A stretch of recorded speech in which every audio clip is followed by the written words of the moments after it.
Hi, everyone. It's Cassandra Williamson coming to you from Hardy, Kentucky, up in one of the hollers. That's where I am. Sometimes it feels like Plato's cave up in here.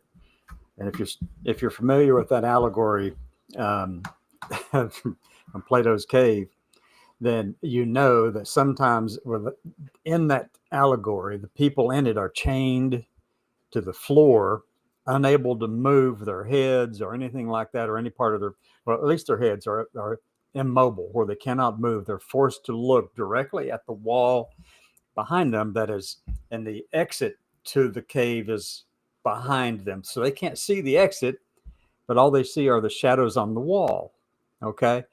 So the shadows go by, and you have people who walk by on the outside. You got the light showing up on the wall back here, and it comes and goes. It moves around some, and it goes up and down, and then it goes away, and for a period of time it comes back. It's like a movie, but it's kind of, you can see shadows on that wall, shadows that are coming to you from things happening behind you in the outside the cave entrance.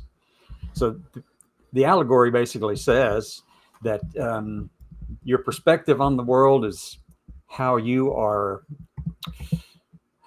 attached to it. I guess that's probably the best way to say it. Your understanding of the world and the way that you perceive things and how you interpret things is dependent entirely upon how strongly you are attached to that cave that you live in. And it's not always a cave. It could be an office, it could be an organization, it could be a silo chamber or echo chamber or whatever.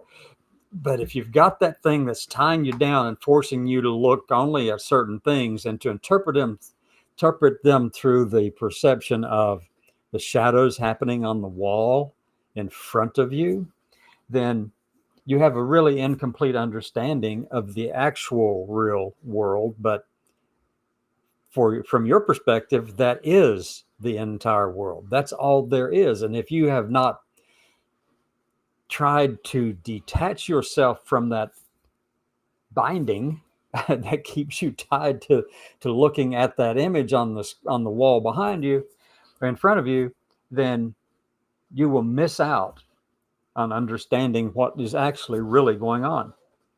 But from your perspective, that is the truth. And people have built entire lives and religions and all kinds of things and businesses and governments based on the shadows on the wall, their interpretation of those things. So my goal is to try to break through some of that, okay? Because I know that most people do want to understand more fully. But there are those who are stuck there and who not just stuck, but they want to stay there. They're comfortable there and they don't like it outside of that. So they're not going to be the ones who will try to unchain themselves from the attachment to the floor or the silo or whatever it is you're attached to. Those people are permanently affixed and they're happy there. That's fine. That's fine for them, but it doesn't work for me and a lot of other people too. But here in Appalachia, right here in the hills, it's surprising to me how many people have detached themselves from those silo chambers, those echo chambers. What am I calling a silo chamber? Anyway, from the silos and the echo chambers and all those kind of things. And they allow themselves the opportunity to perceive and understand the world more broadly. And obviously it's a gradual process. It's not something that occurs instantaneously or just a flip of a switch. No, it's a gradual thing. But what drives it, what motivates it is interaction with forces and people and events outside of the attachments that you have that keep you focused internally into that silo or echo chamber. That's the difficulty we have. And what we're seeing right now is an administration that is cleaning house in academia. And as I've said in other blogs and podcasts and stuff like that, this is not new in our society. It's not new in the United States. It's not new as something that occurred in the Constitution or under the force of the Constitution. of the United States, we've had these things happen. There's a periodic reset, and all you have to do is just you really the way to understand it is, you can actually see it coming. When the conservatives and Republicans in the modern world anyway start gaining power and influence, their narrative changes, their focus is driven towards one thing, and they get everybody in their community all riled up about Epstein or about transgender people or about scientists studying things they don't approve of, like Scopes monkey trial. Even though, so these things have been going on a long time. These cycles have been occurring. They come with a blast. They do change things. They do correct a lot of things that do need to be corrected. But what it does is it's like whenever you have a forest fire, when you have a forest fire, and if it's managed or at least controlled in some way, then it can clean out the underbrush, and it gives the other fauna within that forest an opportunity to flourish again, and regrowth occurs, rebirth occurs because of that fire that swept through there. Now, it seems like that's what's happening with Trump doing what he's doing in the White House and across the federal government and in academia and everything else. It seems like that he is definitely on this, big fire burning everything down, destroying and resetting it all. But what comes next is regrowth and rebirth. And so the things that come out of it will be better than what was there before the reset, particularly in relation to human rights, civil rights, the way things operate for businesses and success of the country and military stuff. That reset, this fire that's sweeping through the federal government right now in academia, it will enable regrowth and rebirth, and it will be better than what was before. And what will happen is that we'll keep pushing and pushing and pushing and trying to get things accomplished and go things after this big reset. And then the Republicans or the conservatives or whomever will do another reset because they can't stand it. It's gone too far, and they'll keep pushing it again, and they'll do another reset. But the thing that they are missing every time is that this massive fire of destruction that they impose upon federal government and academia, it does cause that rebirth, and it does enable something better to come afterwards. And it's difficult to get through all of this stuff. Yes, it is. Trump's is a little bit different. There's no doubt about it. No doubt about it. This is a full-on frontal assault against everything they don't like. Full-on frontal assault against agencies they don't like, and rules and regulations that they don't like, and they're sweeping them all aside, and they're saying they're doing it to limit the politicization of the federal government, to sweep out the ideological rot, as they call it, in the federal government. But what they're doing is they're replacing one with the other. One is just as rotten and stinky as the other one was. They're not replacing it with anything that's good. They're replacing it with their own way of thinking too. But they're doing it in such a haphazard and full-on fire, burn down the whole building kind of way that the country will be pissed about it and change, and then we will get through this, and then we'll rebuild again, and then the cycle starts over, and it just keeps going and going and going. That's the way it is. But the trajectory is always slightly up in terms of expansion of rights, expansion of freedoms, and more science and research and all that kind of stuff. This kind of burning of the underbrush, it opens the door for something even stronger and better to come as a result of it. It's harmful, it's dangerous, it will drive us backwards in a lot of things, because right now we have a federal government that's whole hog going after any kind of thing they disagree with, particularly basic demographic. Oh, let me put your post up there, Miss Snyder. Where are you? Let me get the post up here. I got a chat overlays. Everybody see that? Yeah, okay, there it is. Yeah. So we have a lot of stuff going on. Old fat white Christian conservative men will eventually become a minority. That's what they're afraid of. They've been afraid of it ever since they found out that by 2050, the the population will be majority minority, which means that it's actually the majority, and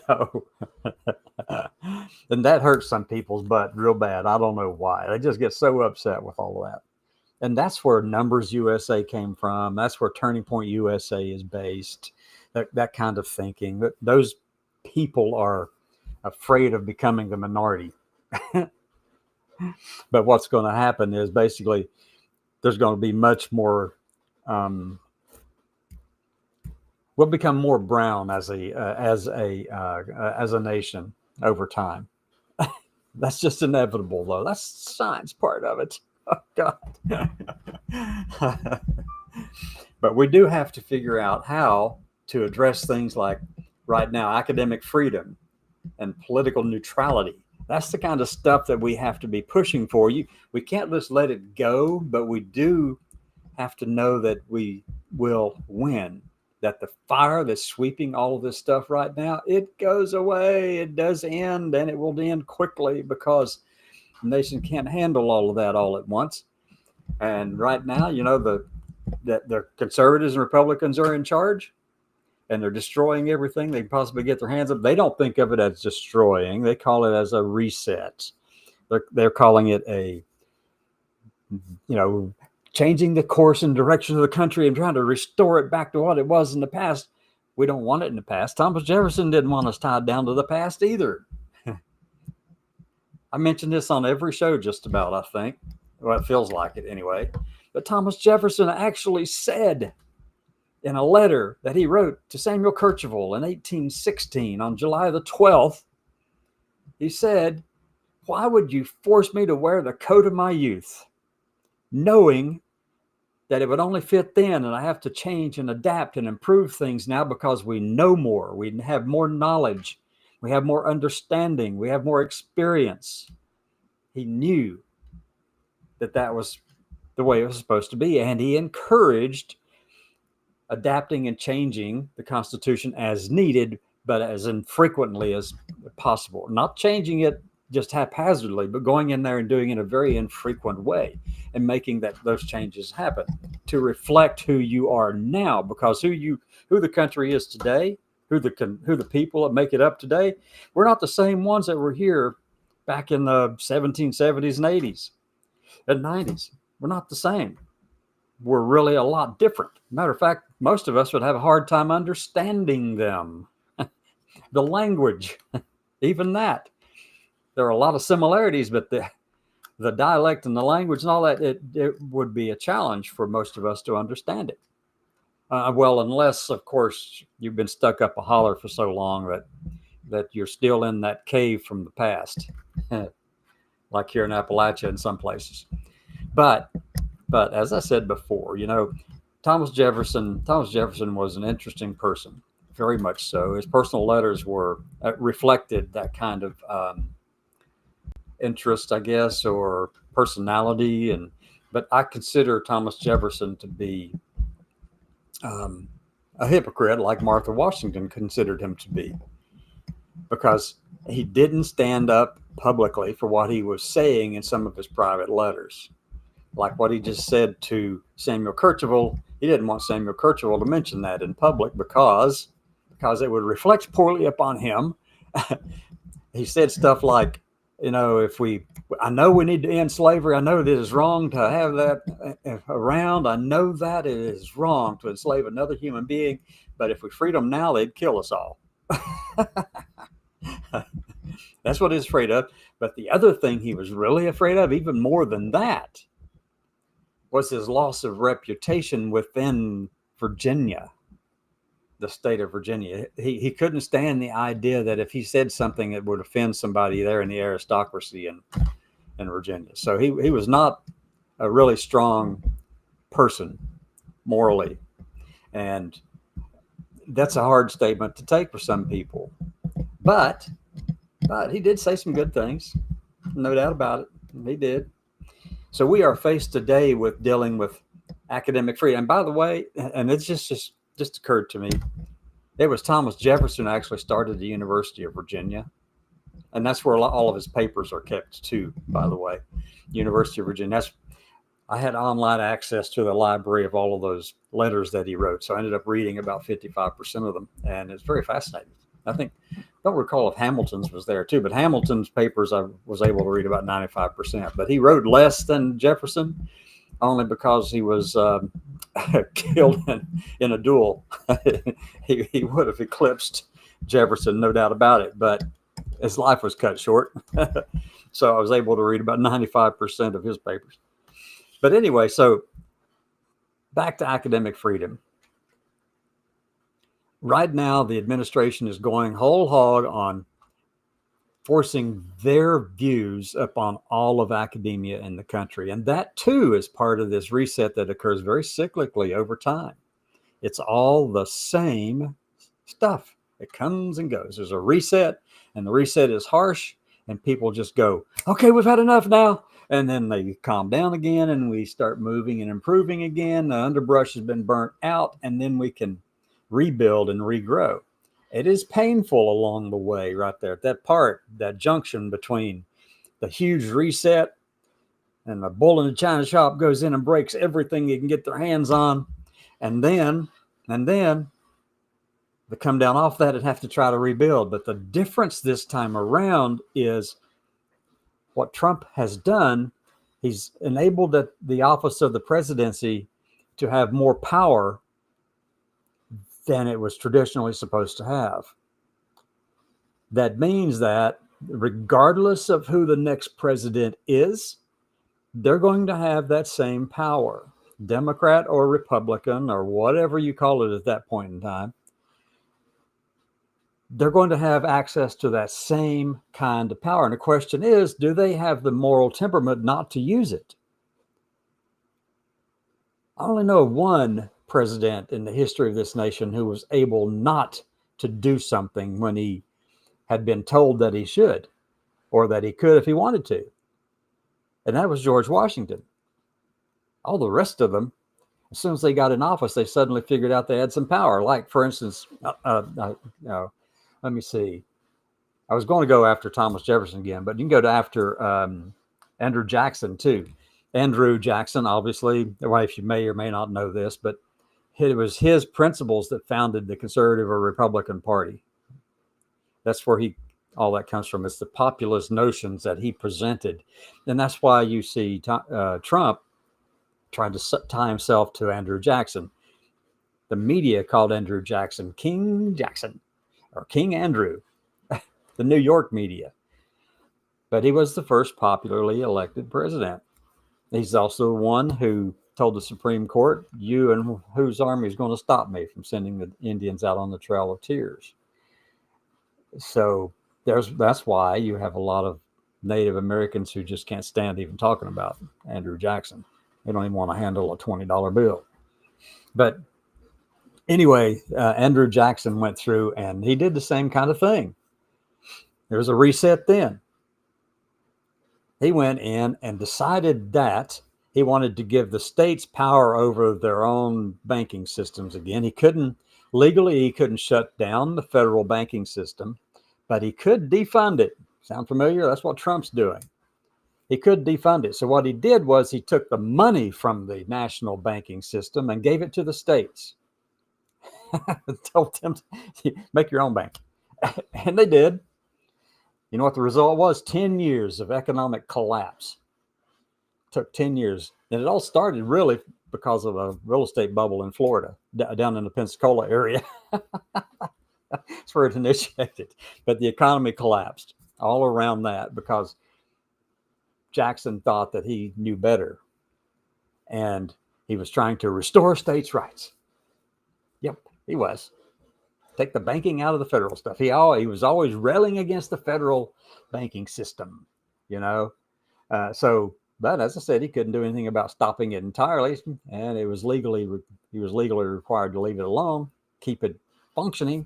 So he took the money and gave it to the states and effectively shut it down. but in name, not in name, but just in reality.